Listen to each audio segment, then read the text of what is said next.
Well, hi there, and thank you for tuning in to the History of Ancient Greece podcast. In this episode, Mr. Stitt will be sharing the myth of Artemis, the Greek goddess of the hunt and of the moon. Her parents were Aegis-bearing Zeus, ruler of the Greek gods, and the Titaness Leto. She was born at the island of Delos in Greece. Her twin brother was Apollo, and she is usually depicted armed with a bow and arrows, wearing a knee-high chiton, which is sort of like a tunic. What's that now? Oh, sure, you're probably wondering who I am and why I'm introducing this episode. My name is Tanner. I host the Legends, Myths, and Whiskey podcast over at legendsmythsandwhiskey.com. Each episode shares a story from world culture, and each story is paired with a culture-inspired soundtrack, which we produce specifically for use in the stories we share. At the end of the podcast, we review a whiskey and make a recommendation for your home bar. We're currently in the middle of reading Charles Kingsley's 1889 classic, The Heroes, or Greek Fairy Tales for My Children, and we most recently recommended Basil Hayden's Straight Kentucky Bourbon Whiskey. So, if you enjoy stories and whiskey, stop by legendsmythsandwhiskey.com and check us out. For now, though, why don't you just focus on enjoying this episode of the History of Ancient Greece podcast.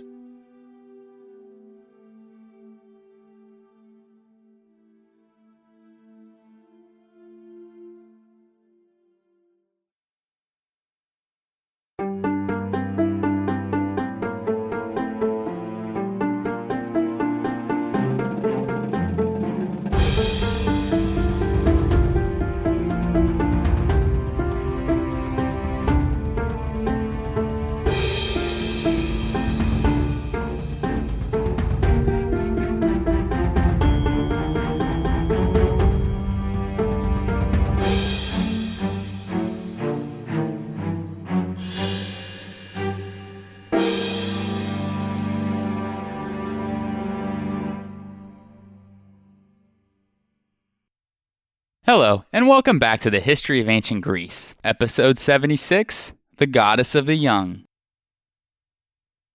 Today's episode is brought to you by our new May Patreon supporters, Emma Gals, Philip Stevens, and Helena.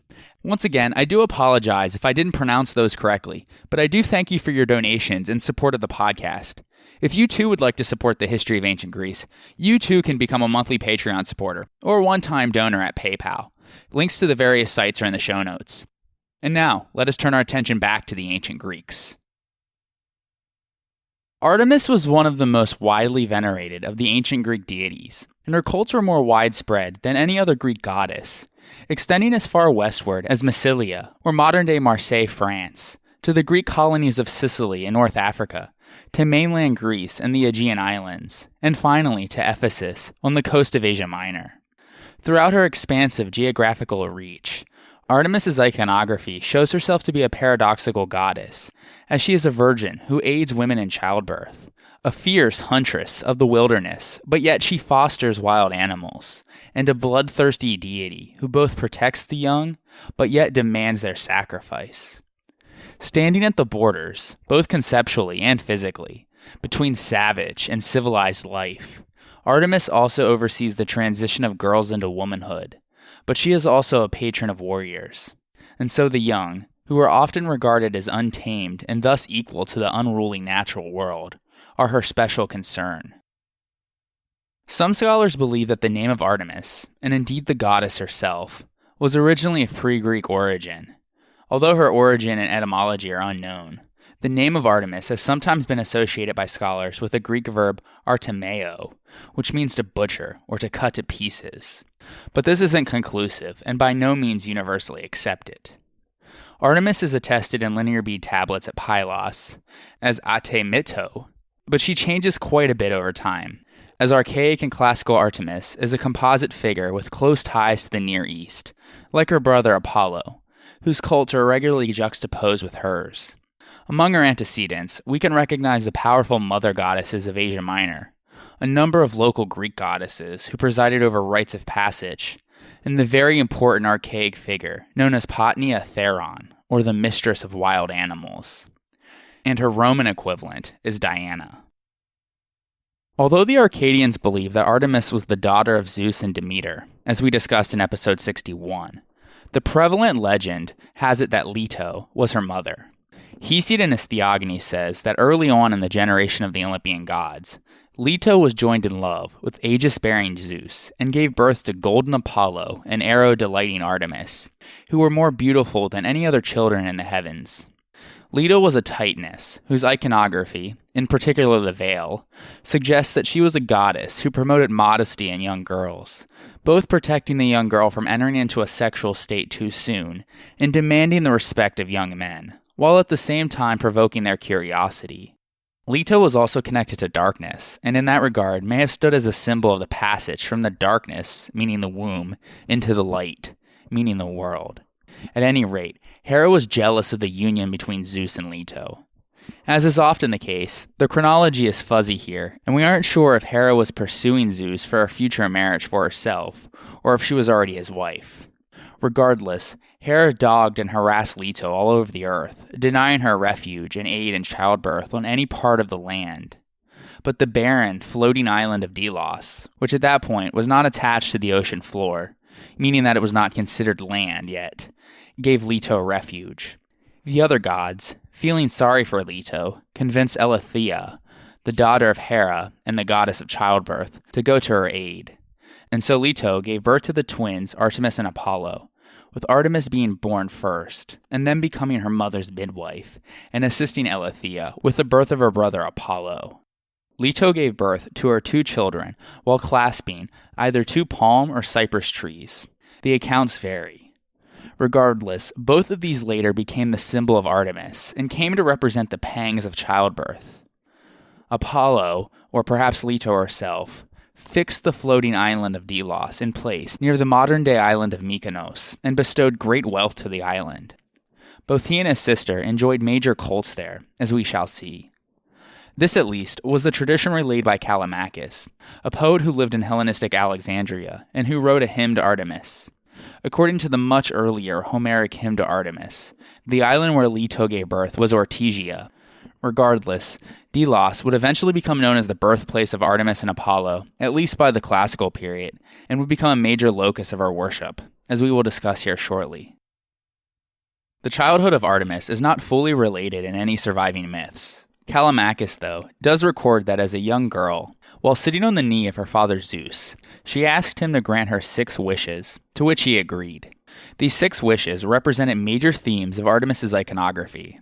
She wished to remain always a virgin, so that no man would ever touch her, to have many names, to set her apart from her brother Apollo, to be the Thesphoria, or light-bringer, to have a bow and arrow, and a knee-length tunic, so that she could hunt, to have the 60 daughters of Oceanus, all 9 years of age, to act as her entourage, and to have the 20 Amnicides nymphs as handmaidens to watch her dogs and bow while she rested.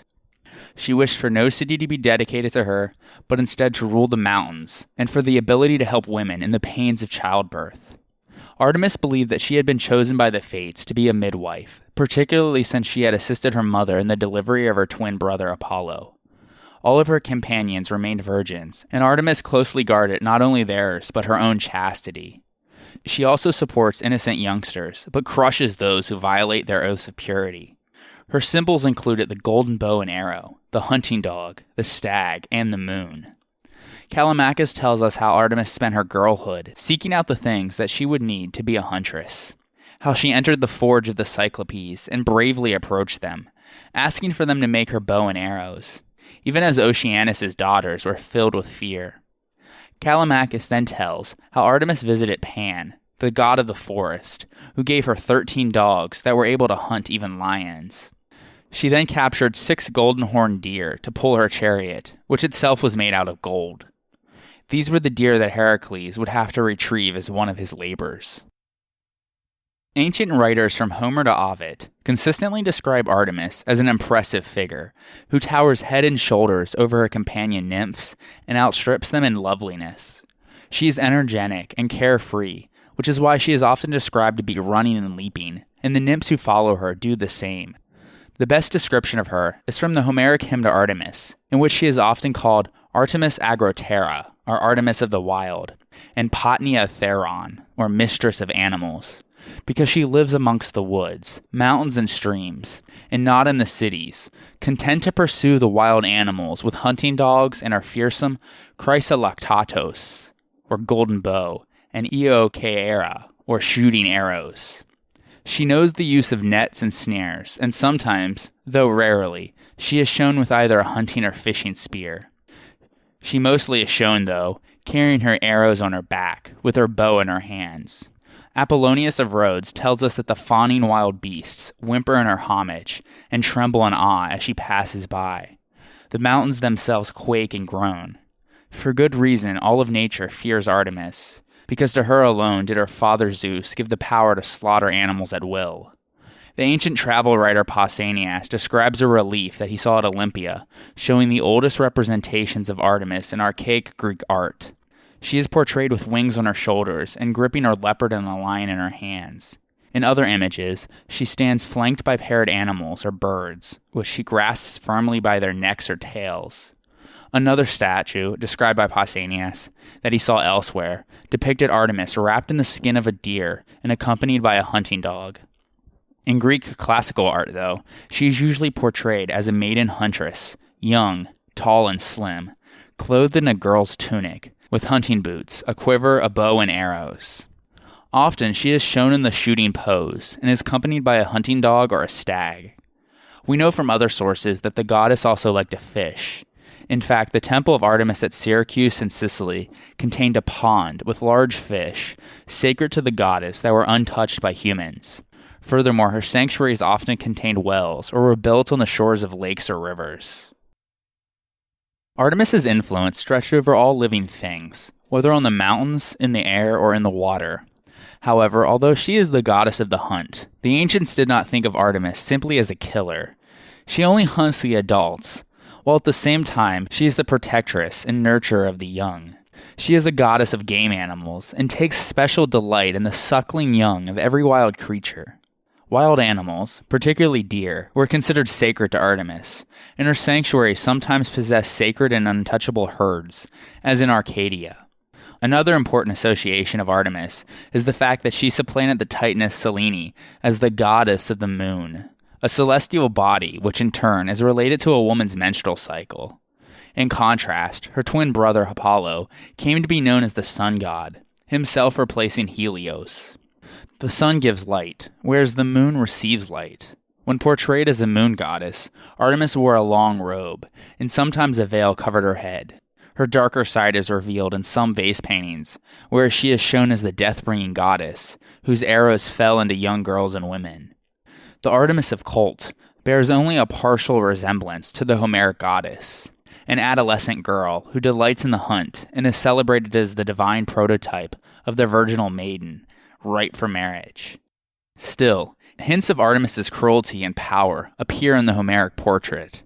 In the Iliad, for example, Hera calls her a lion to women, pointing out that the arrows of Artemis were so dangerous that she could bring sudden death and disease to any girl or woman she wishes, though her powers depended on the will of Zeus. A mistress of the animals is a familiar sight in the shared religious iconography of Bronze Age cultures throughout the Aegean region. Although this motif occasionally appears in representations of other Greek goddesses, as we have mentioned in numerous episodes before, it is found most often among archaic votive offerings to Artemis. In societies where hunting was reduced mainly to an aristocratic pastime, the powerful deities of the hunt were not forgotten, but they were modified somewhat, and so Artemis's interest in the death-dealing potential of the hunter came to be transferred to the warrior on the battlefield. In particular, the aristocratic boys who went out on boar hunts for their rites of passage. After participating in a group killing in the wild, they arrived back into the city, having proved themselves as men, since boars are considered very dangerous and could cause physical harm with their tusks. One of the most famous boar hunts in Greek myth was that for the Caledonian boar, which Artemis had sent to destroy the city of Caledon, because their king, Oeneus, had forgotten to sacrifice to her at the harvest. Participating in the hunt was Atalanta, who Artemis had saved as an infant from dying of exposure after her father had abandoned her. She sent a female bear to suckle the baby, who was then raised by hunters. Well, it should be no surprise then that it was Atalanta that drew the first blood from the boar and was awarded this prize of its skin. She hung it in a sacred grove at Tegea as a dedication to Artemis. After the death of Oeneus' son, Meleager, Artemis turned his grieving sisters, the Meleagrids, into guinea fowl, which became one of her beloved animals. We discussed the Caledonian boar hunt and Atalanta in greater detail in episode 46. Furthermore, the widespread cult of Artemis Agroterra, found all over mainland Greece and beyond, focus often on victory in battle, a continuation of this theme of the transference of Artemis's focus by the hunters to the warriors on the battlefield. According to Xenophon, at the crucial point, when the enemy was within sight, the Spartans slaughtered a goat for Artemis Agroterra, as was their custom, and then charged. Athenian sacrifices to Artemis Agroterra were conducted by the Polemarchus, a military official, and made in conjunction with those to the war god Enyalius, who was either a byname for Ares or was a son of Ares and the Titaness Enyo. In particular, in thanks for their victory at Marathon, the Athenians annually organized a large procession to Agri, outside of the city, a pleasant spot where the young Artemis was supposed to have hunted for the very first time. Dressed in their armor, the Ephebes escorted 500 female goats annually to be sacrificed at Artemis's small classical temple on the Ilissus River. The battles of Artemision and Salamis were also commemorated with festivals for Artemis, whose saving power was felt by the Athenians in their times of dire peril. Artemis's identity as a mistress of wild nature is expressed through the location of her sanctuaries, which were often in rural areas, especially near rivers or wetlands, and through her epithets and unusual sacrificial practices. In Samos, she was known as Caprophagos, or boar eater, presumably because wild boars were offered to her.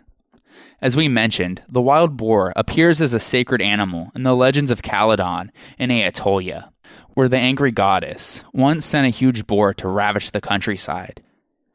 The Lapphrion, or Sanctuary of Artemis Laphria in Calydon, was the most important in the district, next to Apollo's sanctuary at Thermon. It was established in the geometric period, while the first temple of Artemis appeared at the end of the 7th century BC, and was rebuilt several times. In the 5th century BC, the Caledonians added a gold and ivory statue of Artemis in her huntress garb, with one breast exposed, sculpted by Menikmos and Soitus of Naupactus. A second temple at the site was devoted to Apollo Lapphrios, just like the Thermon sanctuary of Apollo and Aetolia included a temple of Artemis.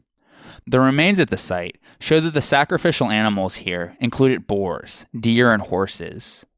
Pausanias' description of the later cult at nearby Petrae, where the Roman Emperor Augustus transferred it after destroying Calydon, may give us some idea of earlier practices, though we cannot be certain that there was continuity. Each spring, the people of Patrae held a grand procession to the altar, and last of all came the priestesses of Artemis in a chariot drawn by yoked deer. Creatures of all sorts, including deer, birds, bear cubs, and domesticated animals, were driven into a large enclosure around the altar. A bonfire of logs within the enclosure was kindled, and the fire consumed the animals alive. The offerings also included fruit from the local orchards, which suggests that the animals too were considered first fruits for the goddess. This ritual has been compared to the spring fire festivals of other Indo-European cultures, including the Celtic practice of burning live animals and people in wicker enclosures. The themes of salvation in wartime and mastery over the animal world are again united with a fire festival in the Phocian cult of Artemis Eliphobolis, or shooter of stags. The people of Phocis in central Greece long remembered a 6th century BC conflict with their neighbors to the north, the Thessalians. They told how, on the eve of this most desperate battle, the men of Phocis constructed a huge pyre and placed upon it all of their valuable possessions and images of their gods. If the battle was lost, the men guarding the pyre were to kill the Phocian women and children, place them on the pyre, light it, and then commit suicide. Much to their surprise, when the Phocians instead won the battle, they commemorated the victory during the important festival called the Eliphobolia at the sanctuary of Artemis and Apollo near Hyampolis. This site, and modern Kalapodi, held symbolic and strategic importance because it guarded the entrance into Phocis. In all likelihood, the festival, and certainly the sanctuary, were far older than the war with the Thessalians. Recent excavations have revealed that Kalapodi is one of the extremely rare cases in which continuity of worship can arguably be demonstrated from late Mycenaean times into the geometric period. While this does not prove that Artemis was a goddess of the sanctuary in the Bronze Age, the remains of sacrificial deer from the Mycenaean levels are consistent with her title of Elefebolis. In the 9th century BC, the sanctuary is reorganized and 2 small temples, presumably for Artemis and Apollo, were constructed, one over the previous Mycenaean installation. These were followed by a succession of later temples, whose earlier phase was characterized by interior hearths for cooking sacrificial animals, for the more conventional goats and sheep. Around 560 BC, major renovations were undertaken and the character of the offerings changed too, with a new preponderance of weapons and armor. These developments are consistent with local memories of the war with Thessaly and the development of the sanctuary as a regional place of worship, and a key factor in Phocian self-definition. And now, let us take a short break for a word from our sponsors. The History of Ancient Greece is sponsored by the CLNS Media Network, and today's episode is brought to you by ZipRecruiter. Hiring is challenging, but there's one place you can go where hiring is simple, fast, and smart. A place where growing businesses connect to qualified candidates. That place is ZipRecruiter.com/Greece. ZipRecruiter sends your job to over 100 of the web's leading job boards, but they don't stop there. With their powerful matching technology, ZipRecruiter scans thousands of resumes to find people with the right experience and invite them to apply to your job. As applications come in, ZipRecruiter analyzes each one and spotlights the top candidates so you never miss a great match. ZipRecruiter is so effective that 80% of employers who post on ZipRecruiter get a quality candidate through the site within the first day. With results like that, it's no wonder that ZipRecruiter is the highest rated hiring site in America. And right now, my listeners can try ZipRecruiter for free at this exclusive web address, ZipRecruiter.com/Greece. That's ZipRecruiter.com/GREECE. ZipRecruiter.com/Greece. ZipRecruiter, the smartest way to hire. And now, let us turn our attention back to the ancient Greeks. Callimachus also says that Artemis does not like to come down to the cities because she prefers to live in the outer regions, where the ground is uncultivated and unplowed. Her temples and shrines tend to be in eschatii, or at the ends of civilization. Like Dionysus, Artemis embodies much that stands in opposition to Greek cultural ideals. She is an untamed, powerful, female deity of the wilderness, more than of the city, and her personality includes a savage element, which must be suppressed in the making of a civilized society. Both deities are so challenging to cultural norms that they are sometimes presented as foreigners, gods who have arrived from strange and savage lands. This was the case in a number of cities, including Athens and Sparta, which attribute the founding of their Artemis cults to Orestes and his sister Iphigenia. Brauron is the most famous sanctuary of Artemis, located in Attica, to the east of Athens on the seashore. For the Athenians, there was a legend behind its establishment, best told in Euripides' 2 plays, Iphigenia at Aulis and Iphigenia at Tauris, which we discuss in great detail in episode 53. Iphigenia was the daughter of Agamemnon, who was about to lead the Greek troops to Troy. While the huge army gathered at Aulis in Boeotia, Agamemnon had struck and killed a young deer, so young that normal hunting laws would forbid such a slaughter. Artemis, who protects the young animals, became angry and caused an opposing wind to blow against the Greek fleet. Since the Greeks had not yet mastered the art of sailing into the wind, there was no hope that their expedition would ever leave Aulis for Troy until the goddess was appeased in some way. As it turns out, before the winds would stop blowing against them, she demanded that Agamemnon sacrifice to her his firstborn daughter, Iphigenia, who was right at the proper age of marrying. So eager to sail to Troy, he complied with the goddess's command and ordered his daughter to come to Aulis from Mycenae on the pretext that she would be marrying Achilles. When Iphigenia came to Aulis and was led to what she thought was a wedding altar, the attendants instead pulled out a knife and pushed her onto the sacrificial altar. Now, to everyone watching, it looked as if Iphigenia was killed right then and there, and maybe she was. But some mythographers and artists relate that at the last minute, Unbeknownst to anyone, Artemis substituted a deer for Iphigenia and whisked the maiden away in a mist to a place called Taurus on the Black Sea, where she was set up as a priestess of Artemis in her temple and engaged with the locals in human sacrifice. Herodotus tells us of the barbarian Tauroi on the shores of the Black Sea, who sacrificed strangers to a goddess they call Iphigenia, or Parthenos, meaning the maiden. His account may have inspired Euripides.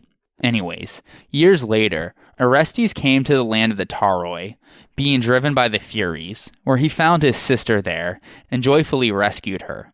He brought her back to Brauron at the command of Athena. There, she was to set up the barbarian statue of Artemis and institute a cult of the goddess, replacing the annual sacrifice and making it more benign. Iphigenia spent the rest of her life as a priestess in Artemis's temple at Brauron. This myth of Iphigenia and the establishment of her cult at Brauron may have been representative of there being human sacrifice at one point in Greece, though there is no additional evidence for this.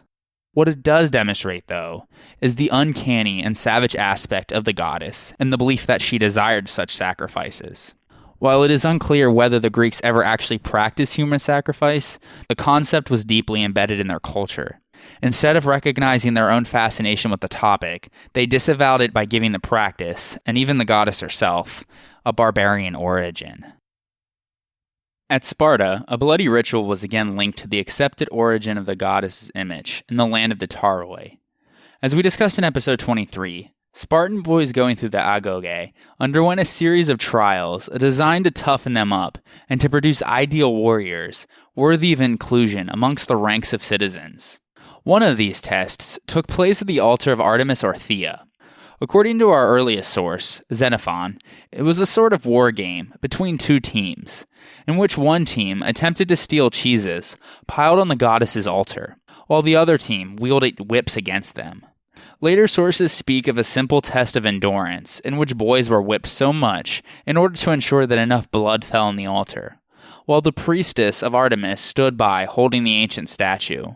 If the men wielding the whips were too lenient, the statue became heavier in her hands. The boys who withstood the most punishment, called bomanikai, or victors at the altar, were greatly honored. In Roman times, this ritual became a popular spectacle, and an amphitheater was built around the altar to accommodate more and more tourists, as spectators from throughout the empire would flock to Sparta to witness these beatings. Orthia seems to mean the upright goddess, and folk etymology derives the name from the discovery of the statue, tangled in the branches of the bush known as Agnus Castus, which held it upright. In the cult's legend, though, related by Pausanias, the strange character of the goddess was immediately manifested when the men who found her went mad. The earliest inscriptions speak of Orthia, who was probably an independent goddess, only later syncretized with Artemis. Known as the Limnaeon, or the Marsh, the sanctuary is founded in the late 8th century BC, and originally consisted of a pavement and altar located in a hollow beside the river Eurotas. An archaic temple was added and restored after a flood destroyed the original installation. The excavators found an unbroken series of votive objects from the late geometric period into the Roman times. Among these, the sanctuary is famous for its ivory and bone plaques inspired by Phoenician models, more than 100,000 lead figurines, and an array of unusual terracotta masks. Found immediately north and south of the temple, the masks are votive copies of wooden or clothed ones worn during ritual dances in the archaic period, and depict a variety of stock characters, such as grotesque demons, youths, warriors, satyrs, and gorgons. But the most numerous are masks covered with wrinkled ridges that feature mouths with gaping teeth. The iconography of these rather fearsome-looking masks, based on Phoenician models, can be traced back to the male Babylonian monster Humbaba. Most modern scholars, though, think the masks represent grotesque females because an ancient source speaks of Spartan dances that were performed by males wearing female masks and clothing. Such dances, described as funny and obscene, were a regular part of the Dorian and Peloponnesian worship of Artemis, and were probably related to rites of passage. The ivories and the far cheaper molded terracotta and lead figurines included numerous images of a winged goddess, holding animals in the mistress of the animals pose, or grasping a wreath in each hand. Initially, Artemis's favorite animal, the deer, is absent from the animals depicted, but he becomes increasingly popular during the 5th century BC, suggesting that the syncretizing of Arthea and Artemis took place at some point prior in the 6th century BC. The lead figurines, including many hoplite warriors, are characteristic of other Peloponnesian sanctuaries. Among the earliest votive offerings on site, limestone sculptures of lions and bronze double axes show that artistic motifs from the Mycenaean period were still remembered here.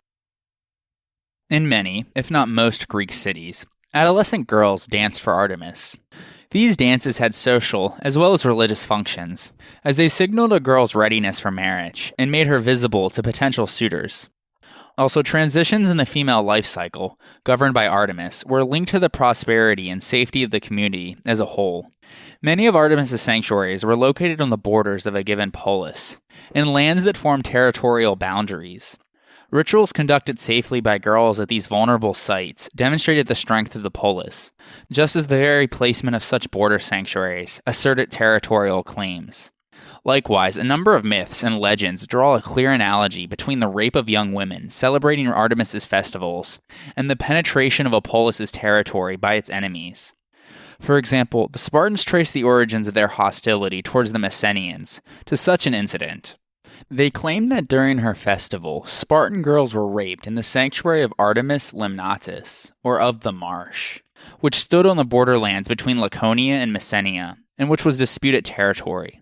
Artemis's concern for the nature of human young overlaps with her control over the fertility of the natural world. Particularly in the Peloponnese, where her cults are extremely numerous, Artemis has the characteristics of a nature goddess who promotes the growth of vegetation and is to be found in green, moist places.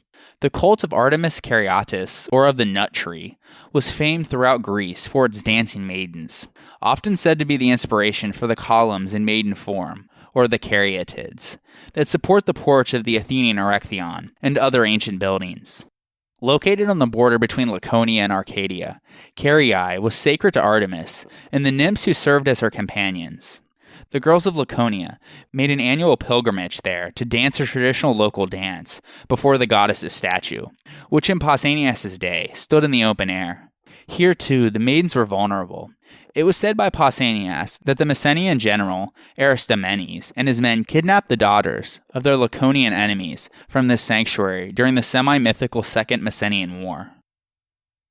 Although she is a virgin goddess, Artemis is not asexual, but fosters a constant awareness of the maturing sexuality of the community's adolescent girls.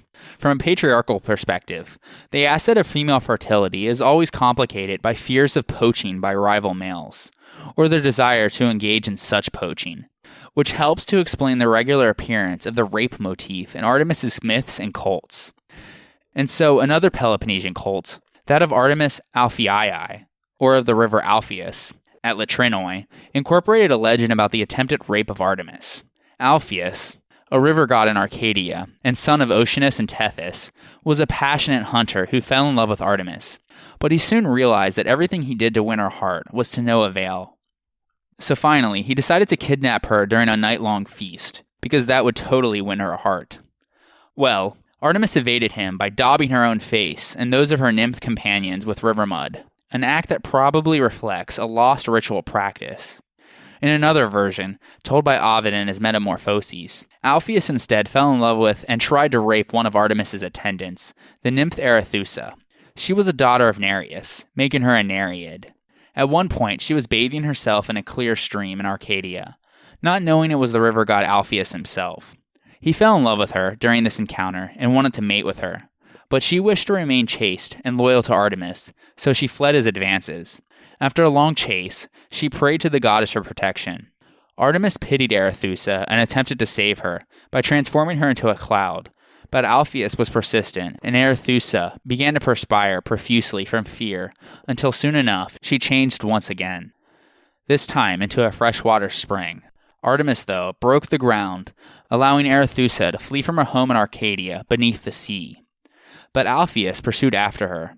He eventually caught up to her, and the two mingled in the waters under the temple of Artemis on the island of Ortygia, near Syracuse in Sicily. Arethusa would become a patron figure of sort for the Syracusans, and her head was minted on many of their coins. As an aside, Alpheus was also the river, which Heracles rerouted during his labors, in order to clean the filth from the Augean stables in a single day, a task which had been presumed to be impossible.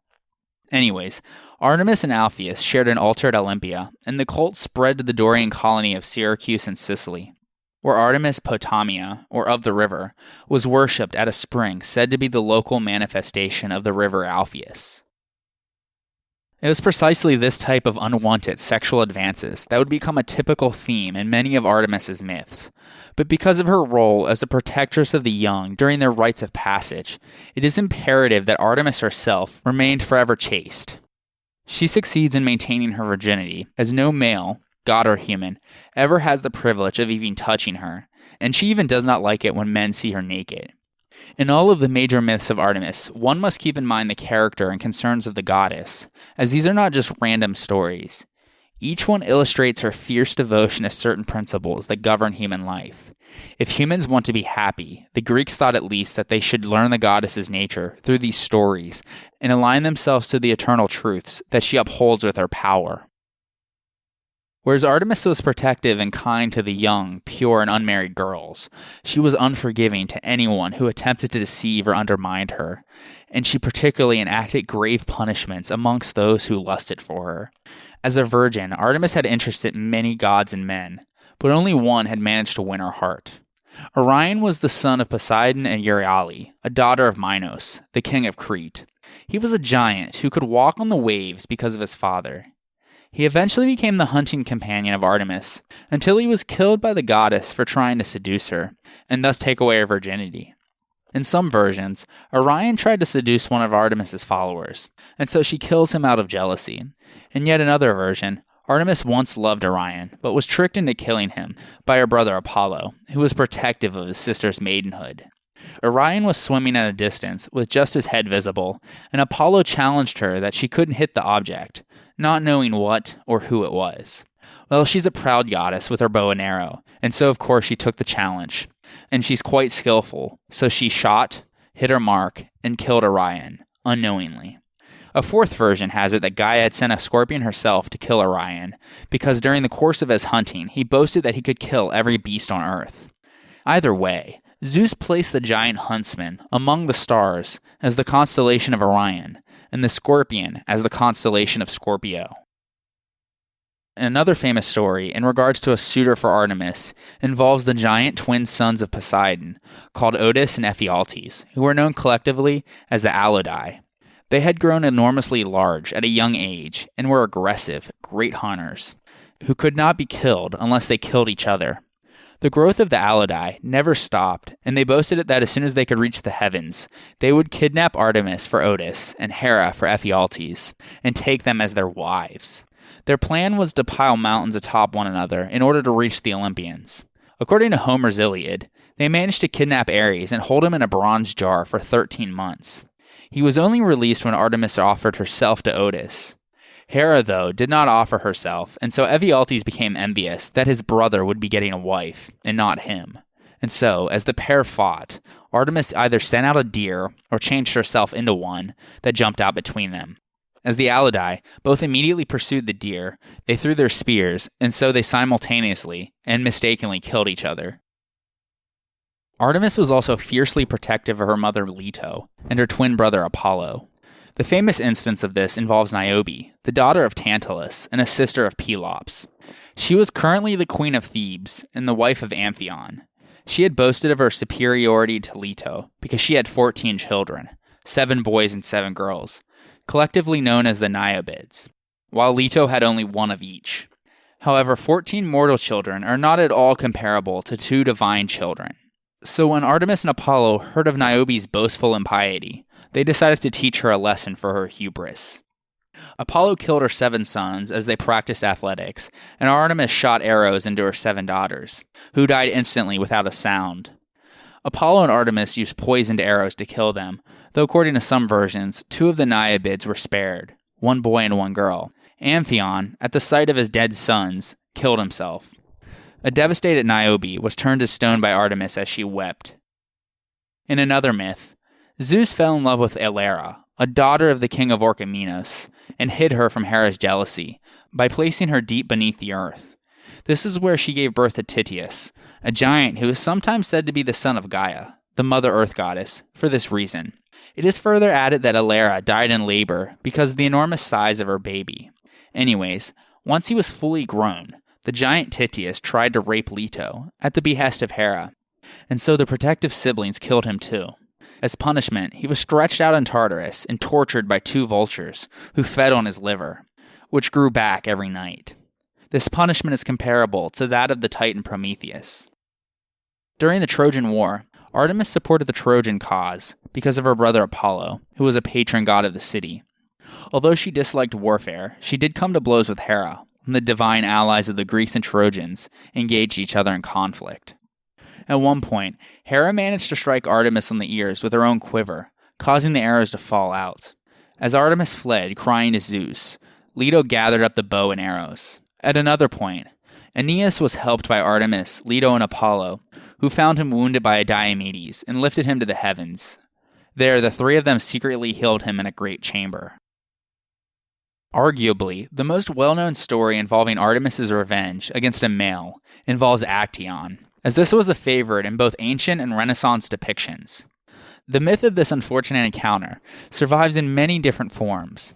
The details may vary, but they all have the same core and the same result: divine punishment for mortal hubris.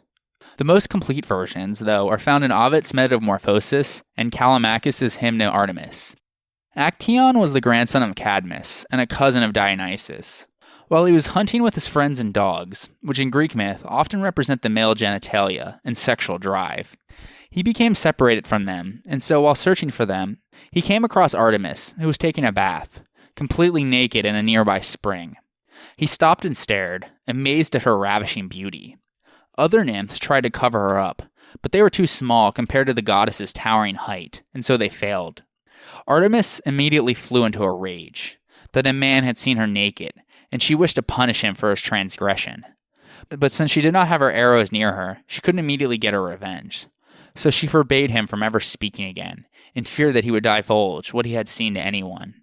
So Actaeon took off, but when he heard the call of his hunting party, he couldn't help himself, and he yelled out for them, and he was immediately punished by being transformed into a deer. The result is that his own dogs, or symbolically, his own male sex drive, chanced upon him, and not recognizing him as their master, they tore him apart and killed him, since he saw something that he wasn't supposed to see. Other versions say that Actaeon wasn't a stranger, but was a hunting companion of Artemis, who was punished because he boasted that he had once seen her naked, or that he was a better hunter than Artemis. Even other versions say that the hounds belonged to Artemis. Regardless of the details, the overall story arc makes sense if we remember that Artemis is keeping young girls sacrosanct and unviolated in their youth. It also makes sense that the character of Artemis remains at odds with the indiscriminate character of Aphrodite, who is driven by her lustful desire and the laws of attraction, without regard for the proper stages of life, whereas Artemis wants sex only to be a part of adulthood and attached to a proper marriage. In Euripides' play Hippolytus, which we discussed in episode 52, Artemis' desire to nurture and protect conflicts with Aphrodite's pull on the young son of Theseus. The young boy refuses to cross over into adulthood, as he instead chooses to spend the rest of his life hunting, and vows to never give up his devotion to Artemis. This greatly angers Aphrodite, since she wanted him to worship her instead by engaging in her sexual desires. In the end, she causes a disastrous chain of events that leads to his death, the pitfalls of his refusing to move on to the next stage of life. In his play, Euripides has Artemis utter these words to the dying boy, quote, "You will not be unavenged, for Aphrodite will find the angry shafts she hurled against you, for your piety and innocence will cost her dearly. I'll wait until she loves a mortal next time, and with this hand, with these unerring arrows, I'll punish him." End quote. That mortal lover turned out to be Adonis, as we discussed in episode 70. The story of Callisto is one of the best for understanding Artemis' function as a goddess of the rites of passage, especially female transitions. Callisto was the daughter of Lycaon, the king of Arcadia, and she had dedicated her life to virginity and association with Artemis. She accompanied the goddess on her hunts and spent her life in her company. But one day Zeus saw her and fell in lust with her, as he tends to do. So he disguised himself as Artemis and lured her into a sexual relationship. Callisto, although she shunned all men, didn't think there was any harm in having a relationship with Artemis herself. But through this union, and much to her surprise, she became pregnant. She tried to hide it, but once, while bathing with Artemis and the other nymphs, her offense became known to the other virgins. Realizing that she was no longer a virgin, Callisto was ashamed, and so she fled. But Artemis chased after her until she finally trapped and slew her. Most mythographers, though, say that Zeus had transformed Callisto into a she-bear right before Artemis struck her in the hope that he could conceal what was happening from his jealous wife Hera. But Hera understood the ruse and persuaded Artemis to pierce the bear with her arrow, the nymph's punishment for losing her virginity. Before she was killed, though, she gave birth to Arcas, from whom the region of Arcadia takes its name. And according to some sources, she also had another son who would eventually become the god Pan. According to Ovid, it was actually Hera who transformed Callisto into a bear, and 16 years later, the she-bear Callisto encountered her son Arcas hunting in the forest. Just as Arcas was about to kill his own mother, Zeus pitied her and averted the tragedy by placing both mother and son amongst the stars as the constellations of Ursa Major, or the Great Bear, and Ursa Minor, or the Little Bear, respectively. Hera was enraged that her attempt at revenge had been frustrated, and so she appealed to Tethys that the two might never meet her waters, thus providing a poetic explanation for their circumpolar positions in ancient times. Essentially, the circumpolar stars never set below the horizon due to their apparent proximity to one of the celestial poles as they move in their circular paths. Circumpolar stars are therefore visible from said location toward the nearest pole for the entire night, on every night of the year, and would be continuously visible throughout the day too, were they not overwhelmed by the sun's glare. Anyways, this myth was sometimes depicted in classical art, but during the Renaissance it became very popular. The name Calliste, or the most beautiful, may be recognized as an epithet of the goddess herself, though none of the inscriptions at Athens that record priests of Artemis Calliste date before the 3rd century BC. Artemis Calliste was worshipped in Athens in a shrine which lay outside the Dippolon Gate, by the side of the road to the academy.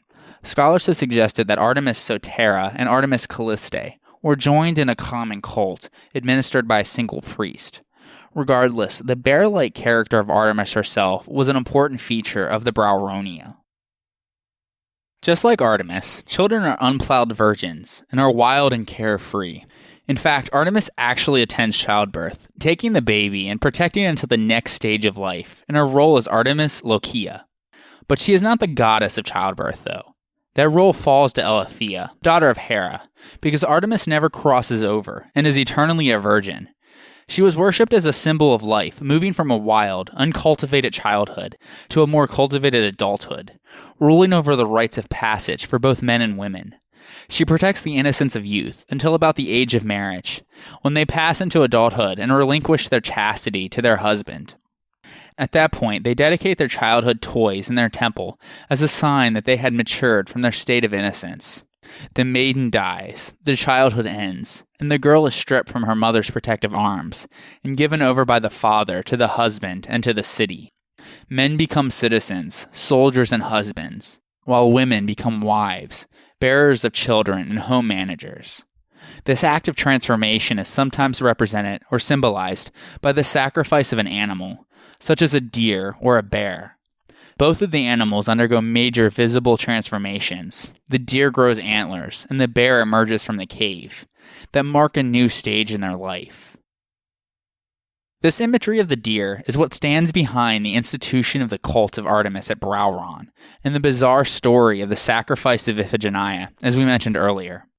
Another myth details how the sacrifice of a bear for Artemis came to be associated with her cult at Brauron. The bear was noted in Greek lore for both its fierceness and its maternal devotion, though presumably not commonly encountered in classical Attica. It had a long history as a sacred yet prized game animal in the prehistoric hunting cultures of Europe. At one point, a bear was tamed by Artemis and introduced to the people of Athens. They touched it and played with it until one day, a group of girls poked the bear and it attacked them. The two brothers of one of the girls killed the bear, so Artemis sent a plague in revenge. The Athenians consulted an oracle in order to learn what they must do for the plague to end. The oracle suggested that in payment for the bear's blood, no Athenian virgin should be allowed to marry until she had arkteuin, or played the bear, for Artemis in her temple. And so Artemis was worshipped as the great she-bear, and the girls, who were required to undergo a period of ritual wildness before puberty, were her images and were known as arktoi, and often wore bear masks in rituals.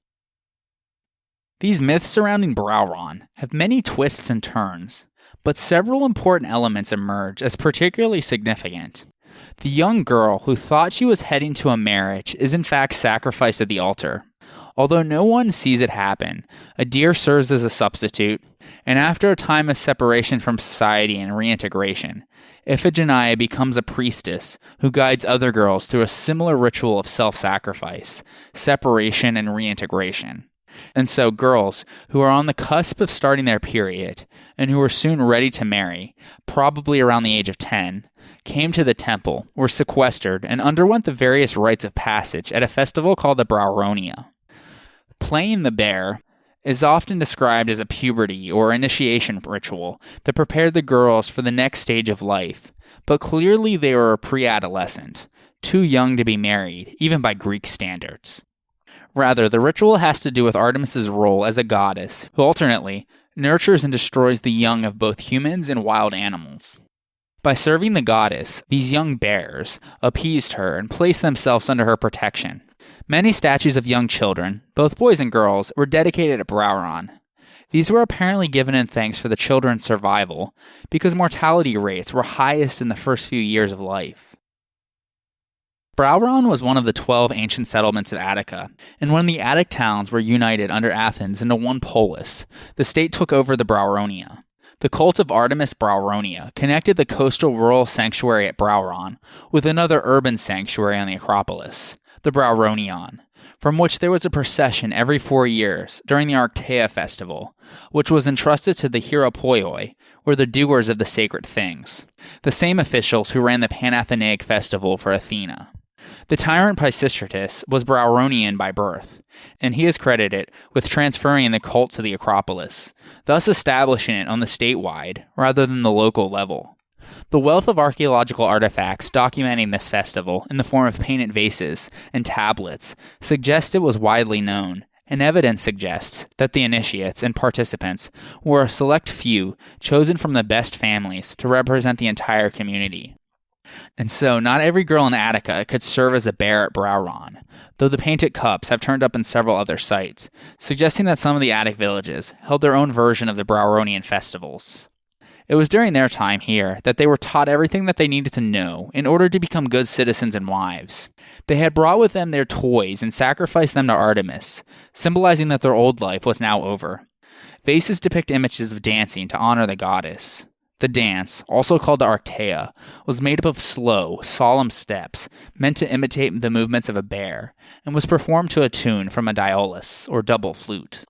The young girls also carried baskets of figs and torches around the altar, and reenacted the killing of the she-bear with much symbolism, in which the girls dressed up as boys.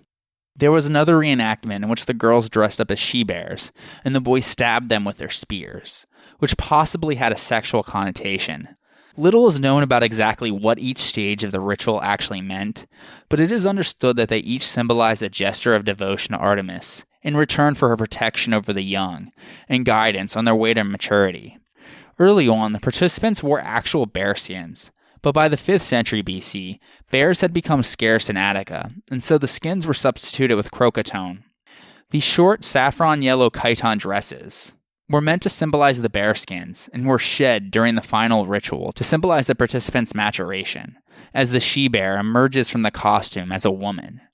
Putting to death one's old self held significant symbolism in antiquity. Small painted jars dedicated at the end of their service depict both clothed and naked girls. There were also race contests during this time, as shown on vases, which may be the last gasp, the carefree nature of girls. Also, it shows off the girls who were the healthiest, strongest, and most beautiful, and thus the most desirable to marry. Although it wasn't at Brauron, there's one particular myth about Helen winning a rites of passage type of foot race that ties into what we are talking about. During the time when Helen was taken from society with other young girls to be prepared for marriage, she went to the sacred Therapne Grove with its plane trees, which presumably was sort of like the Laconian version of Browron, found just outside the city of Sparta itself. There she outstripped everyone in beauty, swiftness, and so forth in her rites of passage, so she became the most desired woman when she returned home. Because she was so far ahead of the other young girls, a temple was eventually built at the Therapne Grove in her honor, though Pausanias said that it was dedicated to Menelaus. Regardless, hero shrines to both Helen and Menelaus have been found there. Herodotus tells us an interesting anecdote about the temple. He says that once a really ugly girl was born nearby. Her mother and the nurse would often go to this temple and pray to Helen to help the girl, for no man would want her when she was ready to marry if she remained so ugly. One day, Helen appeared to them and touched the girl's shoulder. When she was gone, the girl miraculously turned into a beautiful woman.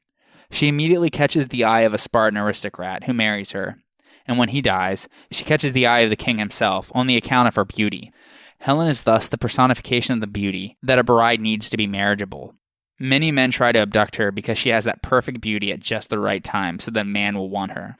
But alas, the story about the origins of the Trojan War will not be discussed here. All over the Greek world, women pray to Artemis for help with gynecological problems, childbirth, and the nurture of young children. Artemis's cult at Brauron, one of the oldest and most important in Attica, was concerned with these functions. The sanctuary, which included a temple and a dining facility, was arranged around a sacred spring and a cave-like cleft in the rocky hillside nearby. This cave-like area was appropriate for a goddess involved in childbirth, both from a symbolic standpoint and because the Cretan childbirth deity Elathea, who is sometimes syncretized with Artemis, was also worshipped in a cave. It is possible that Iphigenia, whose name means something like strong in birth, was originally the goddess of Brauron, and that she was demoted to the status of heroine upon the arrival of Artemis. As we discussed, at least as early as Euripides' day, Iphigenia was remembered as the first priestess at Brauron, and garments of women who died in childbirth were dedicated at her supposed tomb. Excavations have failed to pinpoint the location of this tomb, but it may have been associated with a complex of structures found in the cave area. Here and in the spring, archaeologists discovered costly gifts to Artemis from the women of Attica, including gold jewelry, stone seals, scarab gems, glass beads, vases, and bronze mirrors. But the most frequently dedicated items were articles of women's clothing, such as belts, tunics, long robes, shawls, and headgear. After using the garments for a time, women gave them to the goddess, often embroidered with their own names or the words "sacred to Artemis." The items were displayed in the temple in boxes and on racks, and the officials in charge of the sanctuary kept careful records of them. No trace of them exists today, but the temple inventories were carved in stone in the 4th century BC and set up both at Brauron and at the sister sanctuary on the Athenian Acropolis.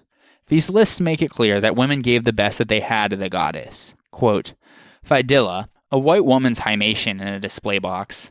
Menesso, a frog green garment. Nalcis, a lady's hymation with a broad purple border and a wave pattern around the edge. Clio, a delicate shawl. Philae, a bordered textile. Tessacratia, a multicolored Persian-style shirt with sleeves. End quote. The list goes on, but you get the idea. Some of the garments were draped over the cult images of Artemis in the temple, which was first constructed in the 6th century BC and rebuilt after the Persian invasion in the 5th century BC. There were at least 2 statues, and possibly even 3, referred to in the inventories as the old image, the stone image, and the standing statue, respectively. As many as 5 garments at a time were worn by these images, a practice that allowed worshippers to feel that they had achieved the closest possible contact with the goddess.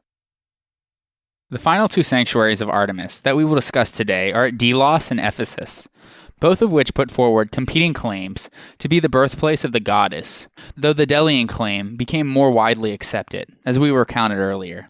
At Delos, the triad of Apollo, Artemis, and Leto was worshipped from the 8th century BC onwards, and these cults, particularly that of Artemis, may have had Mycenaean antecedents there.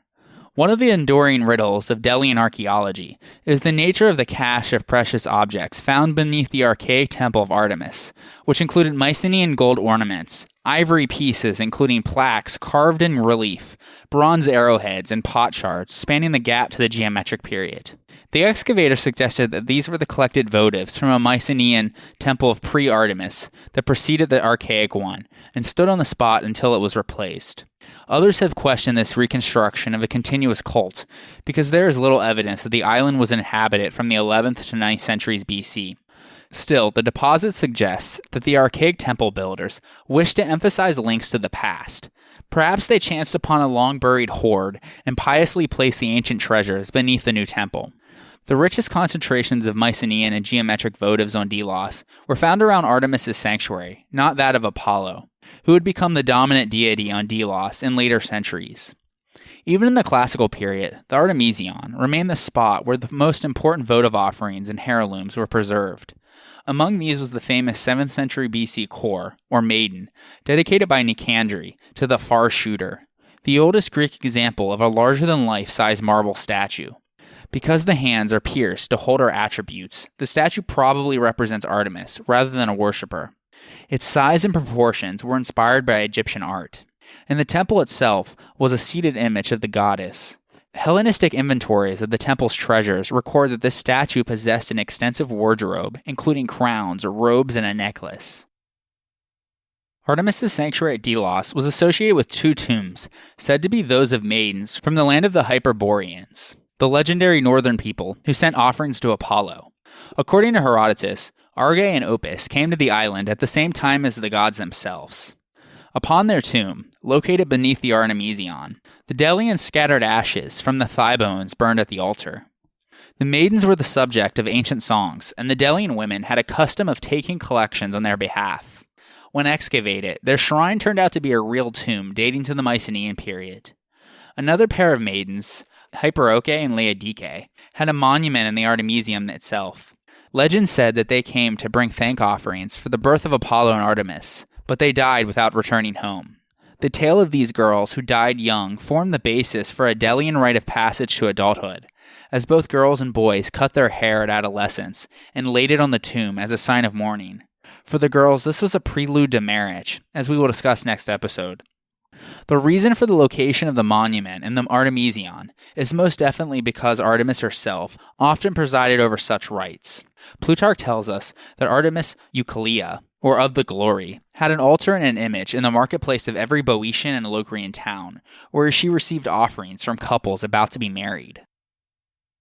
At Ephesus, a goddess was venerated in a particularly distinctive pre-Hellenic form. The Greek settlers who reached the Anatolian coast during the Ionian migration encountered the deities of the indigenous peoples. Most prominent among these was a mother goddess who held a dominant position in the pantheons of this region. She was worshipped under many local names and in many variations, but is best known as Cybele, or the Great Goddess. We discussed her in great detail in episode 55. Anyways, the Greeks had a habit of assimilating all foreign gods under some form of the Olympian pantheon familiar to them, and it is clear that at Ephesus, the Greek settlers chose to recognize their own Artemis in this foreign deity, known as the Lady of Ephesus, in spite of the fact that Artemis was emphatically a virgin, not a mother. Yet, like her Anatolian counterpart, Artemis was a mountain-roving goddess and a mistress of animals. It is likely that the Greeks found a pre-existing cult at the site of the later Artemision of Ephesus, because legends later attributed the founding of the cult to the native Amazons. According to Callimachus, the women warriors set up the goddess's statue beneath an oak tree and danced around it in their armor. Both Artemis's early epithet Opis and the name Ephesus itself seem to be etymological descendants of the Hittite town Apassus, which occupied the site in the Bronze Age. While there are Mycenaean and proto-geometric pot shards at the site, the earliest archaeological remains securely attributed to the cult are those of a 100-foot 8th century BC peripteral temple with a floor of hard-packed clay and a surrounding colonnade. This peripteral temple at Ephesus offers the earliest example of a peripteral type on the coast of Asia Minor, and perhaps the earliest Greek temple surrounded by colonnades anywhere. Following the local practice, though, the entrance faced west rather than east. By the following 7th century BC, there was a large altar opposite the entrance with a special base for the cult image. Presumably it was brought out of the temple to witness sacrifices at close quarters. Beside the altar was a sacred spring, perhaps the focus of the earliest cult, and the entire site was marshy and wet. In the 7th century BC, a flood destroyed the temple, depositing over 1/2 meter of sand and debris over the original clay floor. Among the flood debris were the remains of a carved ivory plaque of a griffin and the Tree of Life, apparently from northern Syria, as it was an important religious symbol in many cultures of the ancient Near East. These plaques probably once dressed a wooden image of Artemis, which must have been destroyed or recovered from the flood. Although the site was prone to flooding and raised by silt deposits about 2 meters between the 8th and 6th centuries BC, and a further 2.4 meters between the 6th and 4th centuries BC, scholars have argued that its continued use indicates that maintaining the identity of the actual location played an important role in the cult. And so a new temple was built in the mid-6th century BC, sponsored by the Lydian king Croesus, who had his name inscribed on one of the column drums. The Lydians by this point, if you remember from episode 15, were the overlords of Ephesus. The temple was designed and constructed by the Cretan architect Chersiphron and his son Metagenes. It was supposedly the first Greek temple built entirely of marble, and its peripteral columns stood in double rows that formed a wide ceremonial passage around the cella that housed the goddess's cult image. Beneath the archaic temple, the original excavators found a rich collection of valuable objects, including 93 Lydian coins made of electrum, the earliest known coinage, and intricately crafted items of gold, ivory, terracotta, and bronze.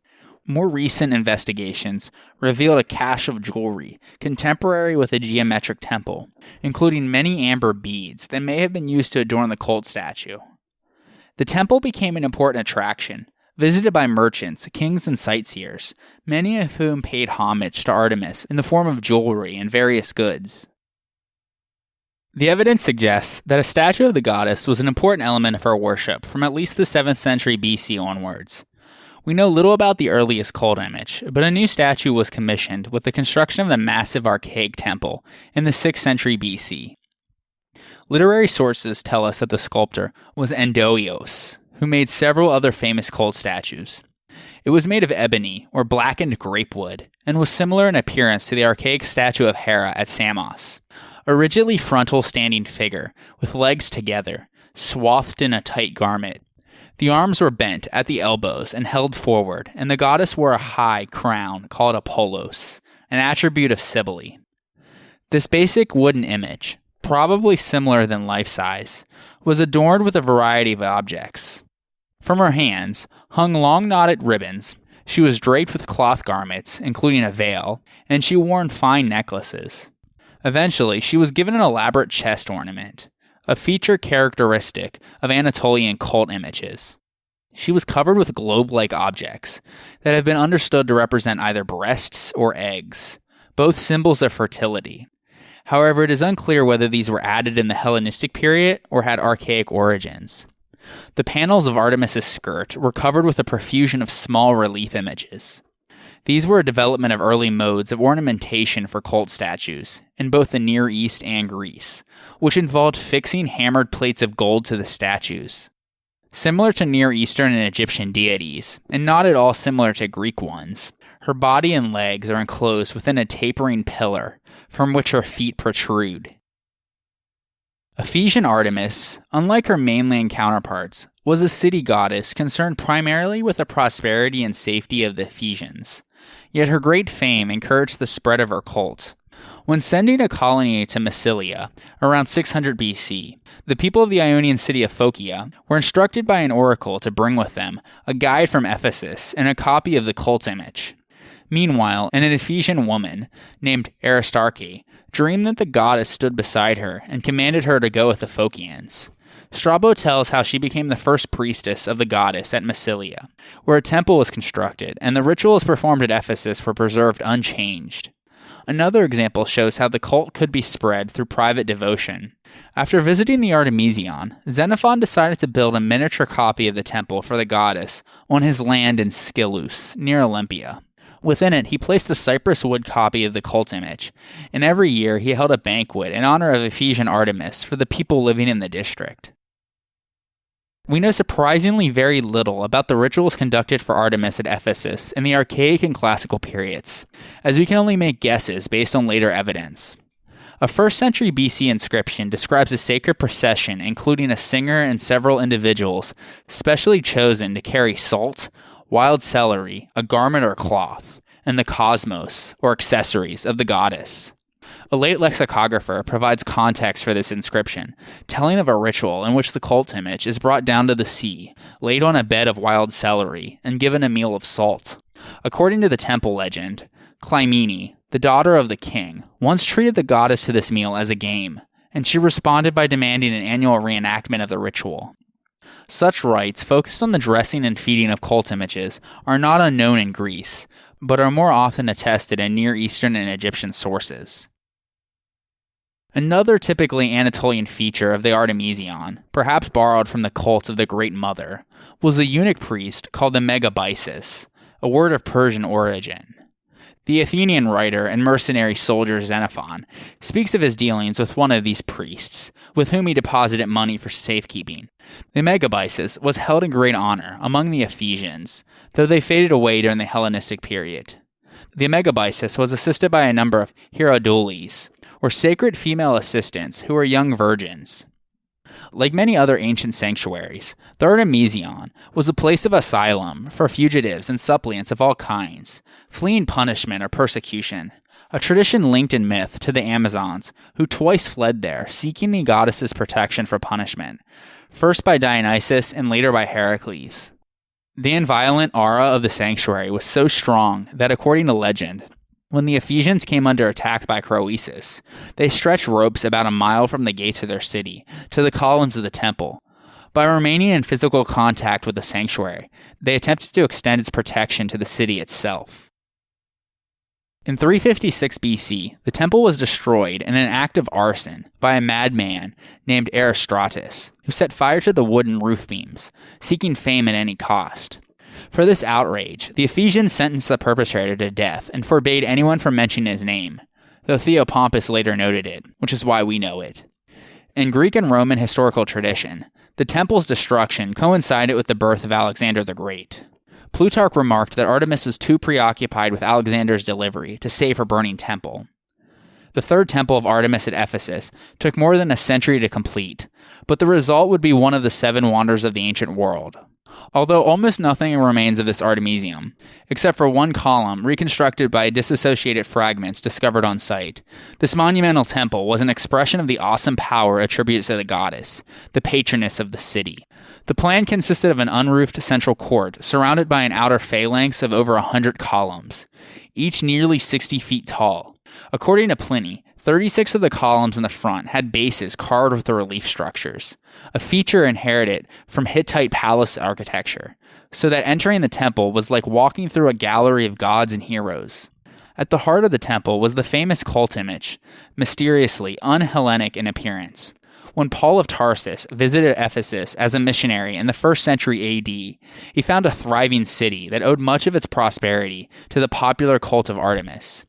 We will talk more about this third, more famous phase of the Artemisium at Ephesus in a future episode on Hellenistic architecture. We talked about Cybele, but another foreign goddess who the Greeks sometimes identified with Artemis was Bendis, a Thracian goddess of the moon and the hunt, and whose cult was introduced into Athens by immigrant Thracian residents by a decree of the Oracle of Dodona, which required the Athenians to grant land for a shrine or temple. A red figure Skyphos dating to around 430 BC seems to commemorate the arrival of the newly authorized cult. It shows Themis, representing traditional Athenian customs, and a booted and cloaked Bendis, who wears a Thracian foxskin cap. Though both Thracian and Athenian processions remained separate, both cult and festival became so popular that in Plato's time, its festivals were naturalized as an official ceremony of the city-state, called the Bendidaea. Among the events were nighttime torch races on horseback, mentioned in Plato's Republic. The Bendidaea also featured a solemn joint procession of Athenians and Thracians to the goddess's sanctuary, located at the harbor of Piraeus. A small marble votive stele of Bendis from the 4th century BC, found at Piraeus, shows the goddess and her worshippers in relief. The image shows that the Thracian goddess has been strongly influenced by Athenian conceptions of Artemis, as Bendis is shown wearing a short chiton like Artemis, but with an Asiatic snug-sleeved undergarment. She is wrapped in an animal skin like Artemis and has a spear, but she also has a hooded Thracian mantle, fastened with a brooch, and she wears high boots. Elsewhere in Greece, the cult of Bendis did not catch on. Strabo in the 1st century AD in his geography writes, quote, "Just as in all other respects, the Athenians continue to be hospitable to things foreign, so also in their worship of the gods. For they welcomed so many of the foreign rites that they were ridiculed for it by comic writers, and among these were the Thracian and Phrygian rites." End quote. The Phrygian rites, Strabo mentioned, referred to the cult of Cybele, that was also welcomed to Athens in the 5th century BC. So that's Artemis, a virgin goddess who aids women in childbirth and oversees the young as they prepare for marriage and transition into adulthood. On the next episode, we will talk about the childbearing process and the dangerous early years of a child's life, before splitting off and discussing the various rites of passages that a young girl and a young boy would have to go through. Finally, we will discuss what the typical educational system would look like in classical Athens, both formally and informally, for boys on their way to becoming citizen warriors. So join me next time on the History of Ancient Greece, episode 77, From Childbirth to Adolescence.